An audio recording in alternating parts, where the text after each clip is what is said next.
Tawagin niyo na lamang akong Kaloy. At ang hanap buhay ko po ay maghukay at idibing ang mga patay. Sa madaling salita, hanap patay.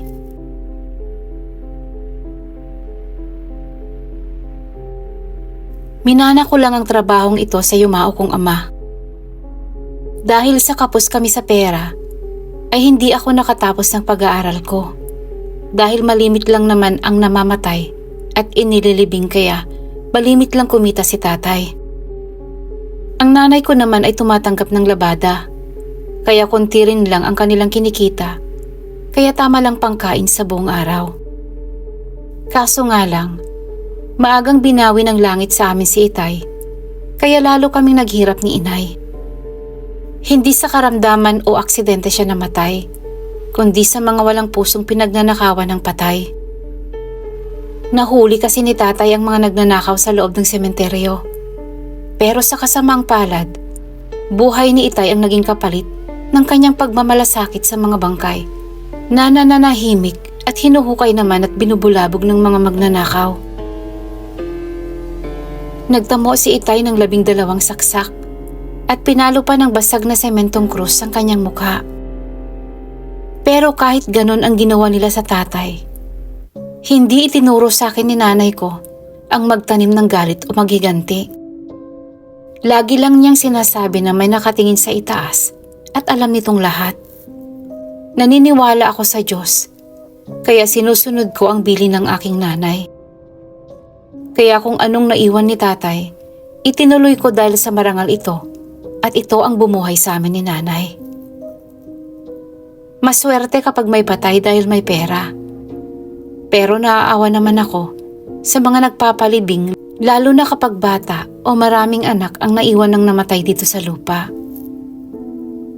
Nang pauwi na ako at di naman kalayuan sa sementeryo, medyo madilim na rin at ang kalangitan ay napupuno na ng mga nagliliparang paniki. At habang naglalakad ako at sukbit ko ang mga kagamitan ko sa paglilibing, biglang sumagi sa isip ko na may nalimutan akong gamit ko at naipatong ko ito sa isang puntod nang nagsisemento ako. Kaya dali-dali akong bumalik sa sementeryo kahit madilim na. Wala naman akong dapat ikatakot dahil maayos ko naman silang inililibing at iniingatan ko rin sila. Isang bilin din iyon sa akin ni tatay na igalang ang mga nananahimik na. Nang nasa loob na ako ng sementeryo, dire-diretso lang ako patungo sa bagong puntod na trinabaho ko kanina. Nang malapit na ako at natatanaw ko na ang puntod na may sintipan ng mga kandila, ay may 3 tao na nakatayo sa harap ng puntod. Lumapit ako sa mga ito at inakalang kamag-anak ito ng nakalibing. Ngunit nang makalapit ako, napansin ko na may itinago ang isa sa 3 na gamit na panghukay. Kaya ibinaling ko ang tingin ko sa gamit kong naiwan at kinuha ko ito. Pagbaling ko ng tingin sa 3, ay malayo na ang mga ito at sa tingin ko ay uuwi na sila. Muli akong nagbigay ng paggalang sa puntod. Pasintabi po, may kinuha lang po ako. Matapos kong masabi yon ay umuwi na ako.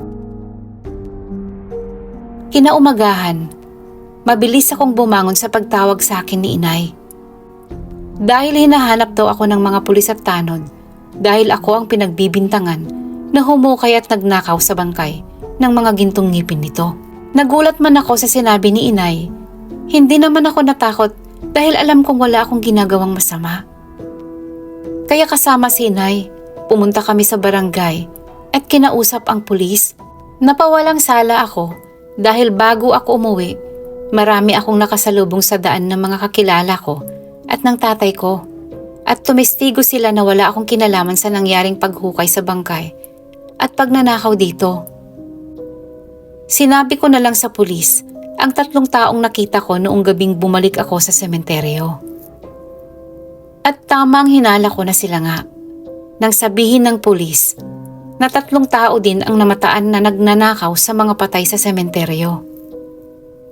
Matapos ang pag-uusap namin ng pulis at nang nagreklamo, ay sinabi ko na lang sa ninakawan na aayusin ko na lang ulit ang pagkakalibing sa bangkay. Kaya napaiyak ito at humingi ng tawad sa akin. Sinabi ko sa kanya na ayos lang naman po at wala pong problema sa akin. Halos inabot kami ng maghapon sa barangay, kaya inayos ko ang bangkay ay magtatakip silim na.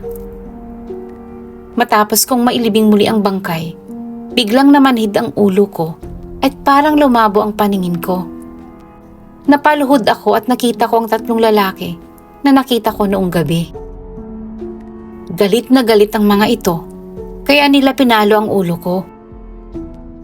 Pilit nila akong tinatanong kung anong sinabi ko sa pulis at kung hindi daw ako magsasalita, matutulad daw ako sa sinapit ng tatay ko sa kamay nila.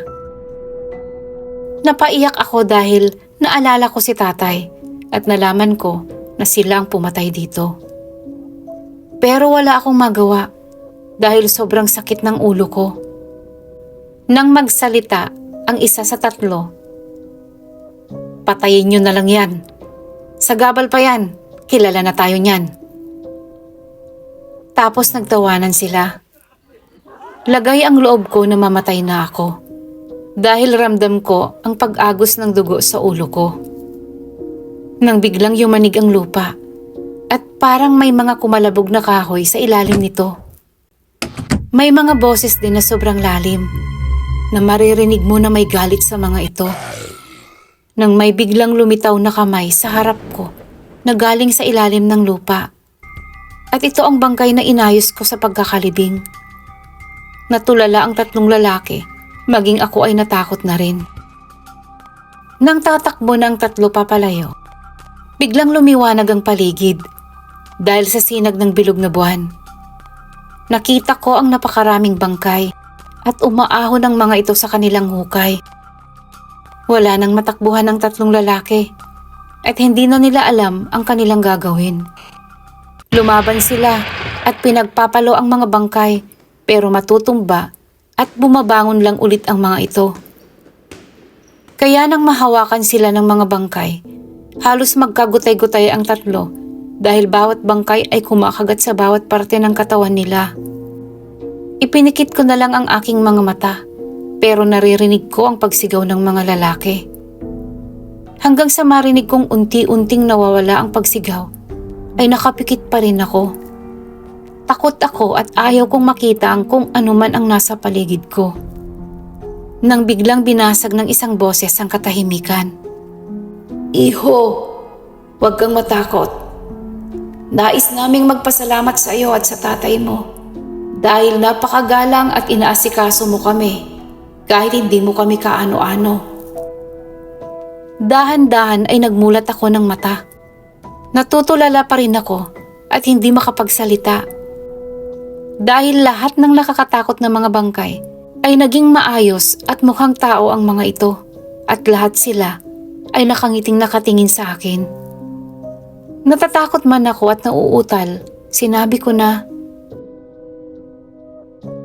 "Sinusunod ko lang po ang itinuro sa akin ni itay at inay. Naigalang ang patay dahil may Diyos na nakatingin sa itaas." Muling nagsalita ang nasa harap ko. "Tama ka, iho. Huwag kang magbabago." Matapos magsalitang matanda, ay isa-isa nang nawala ang bangkay sa paligid at nanumbalik ay ang tahimik na paligid. Wala na rin kahit anong bakas sa 3 lalaki. Inilihim kong lahat ang mga nangyaring ito dahil alam kong walang maniniwala. Kaya kung may pagmamahal at respeto ka sa buhay, kahit sa patay, patuloy pa rin itong isabuhay.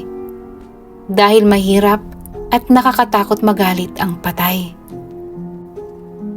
Maraming salamat sa pakikinig mga kapatid. Hindi man pinagtagpo ang landas natin noon, pinagtagpo naman ang landas natin ngayon sa pamamagitan ng aking kwento, Antingera.